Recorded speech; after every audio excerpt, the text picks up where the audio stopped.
We're back now with the latest on the Israel-Hamas war and the conflict's devastating toll on journalists. A new report from the Committee to Protect Journalists finding the war has been the deadliest period for reporters in more than 3 decades. Since the war began on October 7th, at least 68 journalists have been killed, including 61 Palestinian, 4 Israeli, and 3 Lebanese reporters. More than a dozen others injured or missing, and at least 20 journalists have been arrested.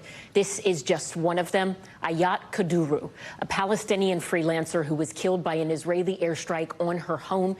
This video posted just weeks before her death, what she called my last message to the world. In it, she says, we had big dreams, but our dream now is to be killed in one piece so they know who we are.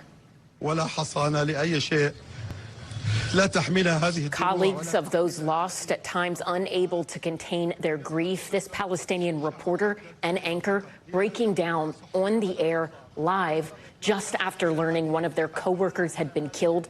The correspondent taking his press gear off, saying it offers no protection to him and his colleagues from the airstrikes that keep raining down on their homes. The Committee to Protect Journalists says it is investigating even more reports of journalists injured and killed.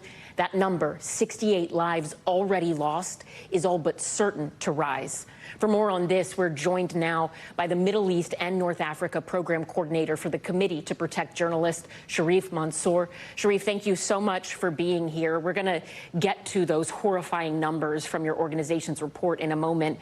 But I want to ask you first about this incredibly important work that you and your group have been doing, documenting these deaths and telling the stories of these journalists. This is a painful process. It's painstaking work. What has it been like to carry out this task, and what has made this war feel so different? It's been hard. It's not the first time we at the committee have been documenting cases of journalists worldwide. And in that region, Gaza was always dangerous for journalists. Over 11 years I've been at CPJ now. This is the 4th military confrontation or Gaza war we've seen. In every Gaza war, journalists were killed, media offices were bombed, but we haven't seen anything with that scale, not even in the region since 1992 worldwide. The toll, of course, is primarily paid, and those sacrifices are already offered by Palestinian journalists, local photojournalists, freelance journalists who form 90% of the total count of 68. 61 are Palestinians killed in Gaza, majority was Israeli fire. And what we're seeing is that they've been killed at about 1 journalist per day. It is the most dangerous and most deadly environment we have seen. But the deadly environment existed for Palestinian journalists before. We at the committee just 6 months ago released a report in which we said that Palestinian journalists are left vulnerable in a precarious situation in a deadly environment. 90% of the journalists who were killed before this war covering IDF activities were Palestinian journalists, and in this war 90% as well are Palestinian journalists. We said before the war that has, of course, will lead to a chilling effect about the ability of journalists to cover IDF operation. And what we're seeing is that it's not just this is becoming more deadly for journalists. The chilling effect has become more wide censorship and even muzzling of international media by disallowing them access into Gaza. We've seen unprecedented, not just casualties, but cases of censorship in the West Bank and even in Israel. At least 20 journalists were arrested, put in military prosecution under administrative detentions. And those who were released are put in house arrests in conditions that does not allow them to operate.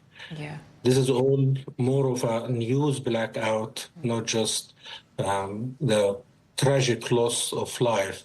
With every journalist is killed, we lose our ability to document the war and our ability to understand it. Yeah. On the CPJ website, people can learn a little more about each one of the journalists who have been killed during this war. And as you read through the stories, if people go to your website and read through them, they will probably notice one phrase that pops up almost every time, or quite a lot. It's killed by an Israeli airstrike. Israel has told multiple international news agencies that they cannot guarantee reporters' safety inside of Gaza. My question to you, and listening to you describing the differences in this war compared to other wars and the specific challenges for Palestinian journalists, I wonder if you and or the CPJ believe Israel is intentionally targeting journalists inside of Gaza. Well, Israel and the Israeli army cannot evade their responsibility under international law to treat journalists as civilians. They have a role to play covering any war. And of course, what we see, the track record of the Israeli army in the past, is that they have disregarded, for example, press insignia.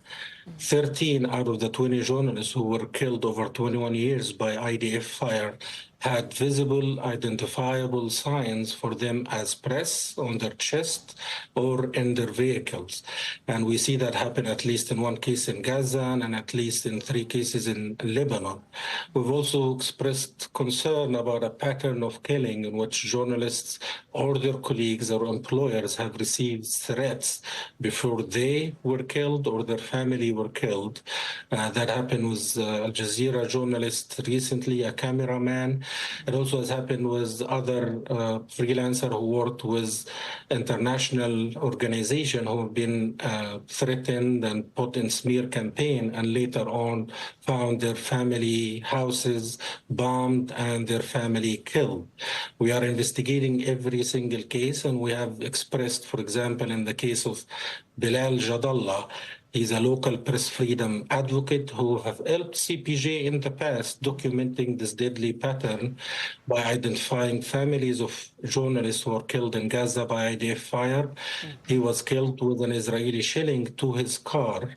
And he, I think, has been one of the people who provide shelter for journalists who were seeking internet connection, a place to work, and electricity after dozens of media outlets were bombed in Israeli strike. There are other cases in which we believe there is need for international and independent investigation, and we believe those investigations have to be rapid and transparent. We have expressed in our deadly pattern report, we said that in all of the 20 cases before this war were killed by IDF fire, no one was charged, no one was held accountable. Only if the journalist has a foreign passport or working with an international organization that the IDF would say that they are opening a preliminary probe, but these probes never lead to anything. So we want to make sure that whatever investigation is also leads to holding the perpetrators accountable. And very quickly, Sherif, before I let you go, I'm curious, what is your message to people around the world who are relying on journalists inside of Gaza for information about what is happening? What do you want them to know about what those journalists are going through and how they can help? Those journalists have seen family members killed, have seen colleagues killed, and they continue to report day in and day out, taking exponential risk and paying those sacrifices because they believe that it's their role to tell the world what's happening in Gaza, unless there is no other international journalists. But they are also trying to provide and shed a light about news and commentary that can help us understand the motivations of the warring parties and the implications of their policies. And without their first-hand account and testimonials on the ground, we're left with a sea of dis and misinformation that can only fuel the conflict. Sherif Mansour with the Committee to Protect Journalists, thank you. Thanks for watching. Stay updated about breaking news and top stories on the NBC News app or follow us on social media.